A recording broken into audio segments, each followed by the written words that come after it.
एक छोटे से गांव में एक मेहनती किसान रहता था। उसका नाम था रामू किसान। रामू की एक ही बेटी थी, गौरी। दोनों एक दूसरे से बहुत प्यार करते थे। लेकिन उस गांव में एक पुराना पीपल का पेड़ था, जहां लोगों का कहना था कि एक प्रेत आत्मा रहती है। रामू किसान दिनरात मेहनत करता था, लेकिन कुछ दिनों से उसकी फसल खराब हो रही थी।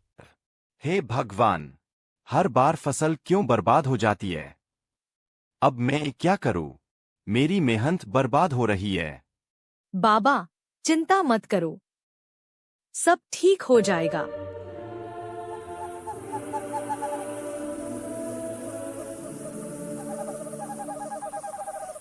उसी रात खेत के पास से अजीब सी आवाजें आने लगीं। आधी रात को एक साया पीपल के पेड़ से निकलता है। यह खेत अब मेरा है, कोई यहाँ खेती नहीं करेगा। अगली सुबह फसल फिर से सूखी मिली। हर बार फसल क्यों बर्बाद हो जाती है? अब मैं क्या करूं? तुम जंगल में रहने वाले साधु बाबा के पास जाओ, वही मदद कर सकते हैं।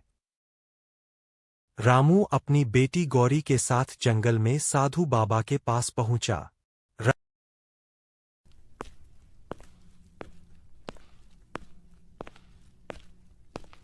साधु बाबा, शांत स्वर में, बेटा, मुझे सब पता है। तुम्हारे खेत में एक प्रेत आत्मा भटक रही है। बाबा, मेरी मदद कीजिए। गौरी डरते हुए, बाबा, वो हमें नुकसान तो नहीं पहुंचाएगी? हर प्रेत आत्मा बुरी नहीं होती, पहले हमें उसका कारण जानना होगा। रात को साधु बाबा मंत्र पढ़ते हुए खेत पहुंचे।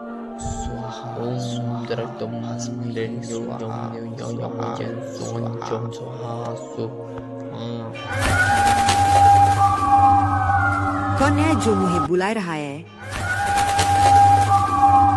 तुम क्यों इस किसान को परेशान कर रही हो? इस जमीन पर पहले मेरा घर था, आग में मेरी मौत हो गई। मेरी आत्मा भटक रही है। सब सुनकर गौरी की आंखों में आंसू आ गए। अगर हम आपके लिए पूजा कर दें, तो क्या आप शांति से चली जाएंगी? हाँ, मुझे बस मोक्ष चाहिए।